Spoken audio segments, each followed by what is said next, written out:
experience.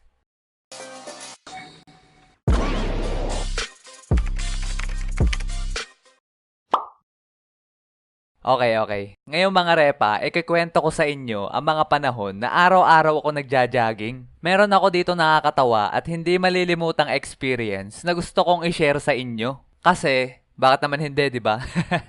Kaya naisipan ko ikwento sa inyo to mga repa kasi naalala ko yung mga panahon na araw-araw kami nagja-jogging na mga kaibigan ko. Ngayon kasi napansin ko na parang ang bilis ko na mapagod at pagpawisan. One time nga hinabol ko yung aso namin na nakaalpas. Walang dupre. Ilang minuto lang ako tumakbo ay pawisan na ako sabay hingal na hingal pa. Hindi katulad dati na maghapon magdamag na ako naglalaro ay bahagya na akong mapagod. Nagsimula tong pagja-jogging namin nung nagkayayaan kami ng mga kaibigan ko nung high school. Yung tatay kasi ng kaibigan ko ay lagi siyang sinasama mag-jogging tuwing umaga. Kaya nung bumalik na yung tatay niya sa ibang bansa ay kami na niyaya niya mag-jogging tuwing madaling araw. At lahat kami pumayag kasi mukhang masaya. Pero ang hindi ko alam ay doon ko pala mararanasan ang pagod na hindi ko pa nararanasan sa buong buhay ko. Sabay nung kinagabihan na at matutulog na ako ay nakalimutan ko pa nga na kinabukasan na pala ng madaling araw kami magja-jogging. Kaya nung sumapit na yung alas 4 ng umaga ay naalimpungatan ako dahil may nakatok sa bintana ng kwarto ko. At grabe ang takot ko ng mga oras na yon kasi akala ko ay iniingkanto na ako. Hanip, binabangungot yata ako ah. Sabay maya-maya ay biglang may nagsalita. Uy Rio, gising na, magja-jogging na tayo. Tapos doon ko lang naalala na magja-jogging nga pala kami ng mga kaibigan ko. At pagbukas ko ng bintana ay yung 3 katsupoy ko palang tropa ang nakatok sa bintana ko. Tara na boy, mag-ready ka na. Sige, wait lang. At nung paalis na ako ay meron na akong ginawa na talaga namang pagsisisihan ko. Ang ginawa ko kasi ay uminom ako ng tubig pampawala ng antok. Sabay hindi rin ako nagsapatos kasi tinamad ako magsuot. Oh, ba't ganyan suot mo? Ba't hindi ka rin magsapatos? Yaan mo na, nila ko na yung pinto. Tinatabad na akong bumalik. Ay siya, sige, tara na. Pagkatapos nun ay nagsimula na kami tumakbo. At grabe, sobrang lamig nung mga oras na yon. Sabay sobrang dilim pa kasi alas 4 pa lang na madaling araw. Harok pa puwet ng mga tao ng mga oras na yon. Ang takbo lang namin nun ay hindi ganun kabilisan para hindi kami mabilis mapagod. Kaya tamang chill-chill lang jogging namin nun habang nagkwekwentuhan. Sabay makalipas ng ilang minuto ay biglang nanakit yung tagiliran ko.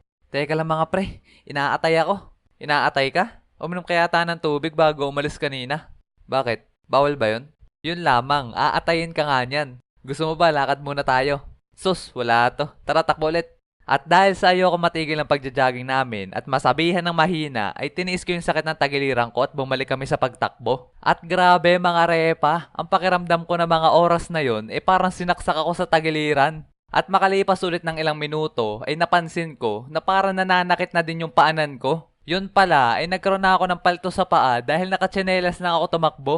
Pakiramdam ko nga ng mga oras na yun parang hihimatayin ako. Kasi ang sakit ng tagiliran ko, sabay ang sakit din ng paa ko, sabay pagod na ako. Kaya nung nakarating na kami sa aming paroroonan, ay para akong basang sisiw. Yung pagod ko nga nararamdaman sa sobrang lala ay pakiramdam ko sa tenga na ako nahinga. Laking ginhawa ko nga nung nakapagpahinga na ako, sabay nakainom na madaming tubig. Pagkatapos nun, ay diretsyong uwi na kami kasi meron pa kaming pasok. Nagyayaya pa ngayon sa tropa ko noon na mag-jogging daw kami pabalik. Ay talaga namang no, ma friend. Bahala kayo dyan, ako'y maglalakad pa uwi. At simula nun, ay araw-araw na namin ginagawa yon. Ang mag-jogging tuwing alas 4 ng umaga. Sa dala ko nga nung una namin takbo ay hindi na ako nainom ng tubig bago mag-jogging. Sabay lagi na din ako nagsasapatos para hindi na magpaltos yung paa ko. Kada araw nga na nalipas ay patagal na ako ng patagal mapagod sa pagja-jogging. One time nga napasarap yung kwentuhan namin tapos hindi namin namalayan ay nandun na pala kami sa aming finish line. At madami din kami nakakatawang experience nung nagja-jogging kami. Katulad nung hinabol kami nung madaming aso. Tumakbo kami ng mga nakabrief lang at marami pang iba. Pero natigil lang ang pagja-jogging namin nung graduate na kami ng high school. So yun muna mga erp, sana nagustuhan nyo ang ating kwento. Kayo, naranasan nyo na din ba mag-jogging? Kung oo, comment down below ang mga nakakatawang experience nyo. At para naman sa mga magsisimula pala mag-jogging, lagi nyong tatandaan na delikado sa labas kaya mag-iingat kayo.